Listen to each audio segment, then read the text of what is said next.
Good morning. Morning. So for our reflection and for our short reflection in our readings this morning, mainly the gospel. The beginning of the purpose of God to the Father, to His Son Jesus Christ has begun. Nagsimula na ang ministry ni Jesus in our gospel. The miracle in the wedding at Cana. The first miracle, water into wine. A miracle that will change the world forever.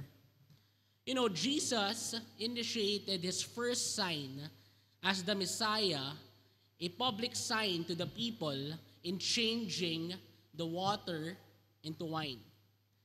And to conclude His ministry here on earth, He instituted the Eucharist, how He turned the wine into His own blood as a new and everlasting covenant.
Jesus Christ, having so much care for us in the problems we face, in the pain and sadness we feel, He knows.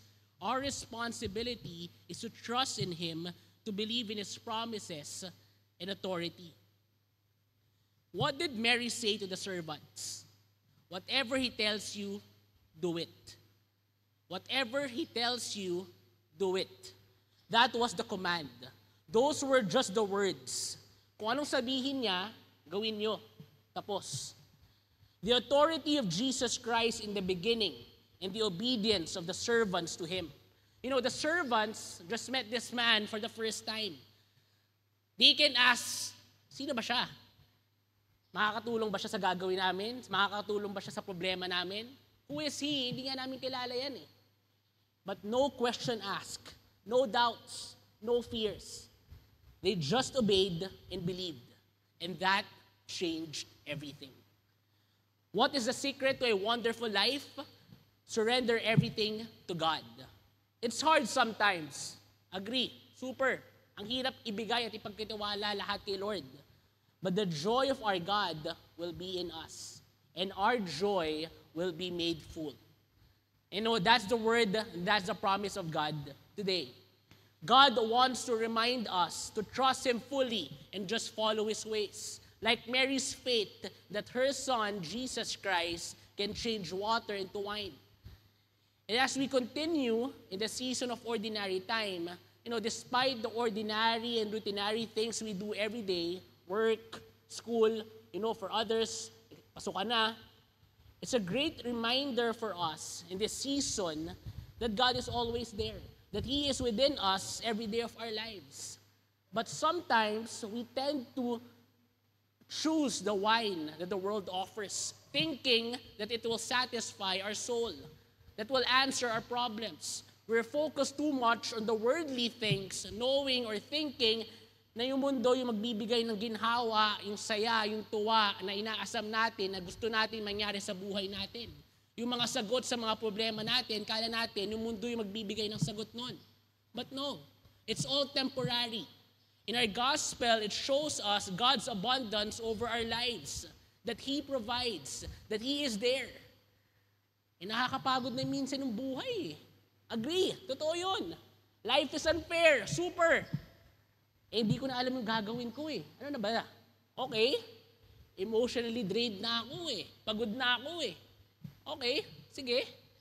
Gusto ko nang sumuko Parang hindi ko na kaya Wag naman sana. Let me tell you God's word.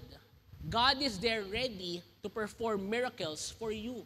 He is always there eager to fill our water pots.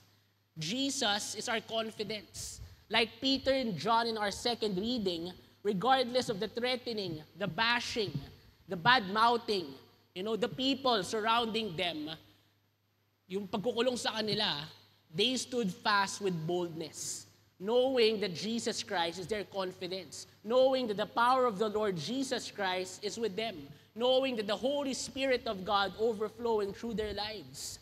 He turned water into wine. Correct? Seems so impossible. Correct. But He did. Much more to our life. Much more to your life. He can make your pain and sadness into joy. Your suffering into strength. Your agony into breakthroughs. And He will bring you out of darkness into His own marvelous light. Seek Him, and you will lack in no good thing. He is the bread of life. That was in our gospel last Sunday.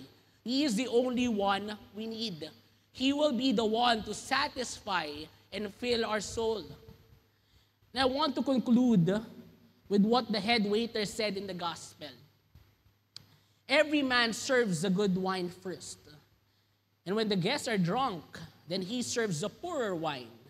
But you have kept the good wine until now, which was the wine that Jesus turned into.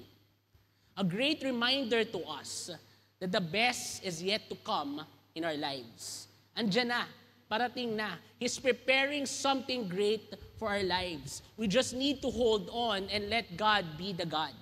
Let God be the God who will be the one to fill the water and wine in our cup, in our water pots, and no one else.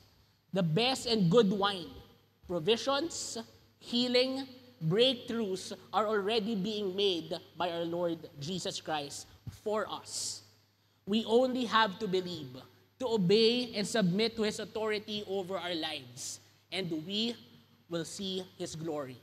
Church, let us be reminded today and be prepared for a miracle to come in our life. Amen. In the name of the Father, the Son, and the Holy Spirit. Amen.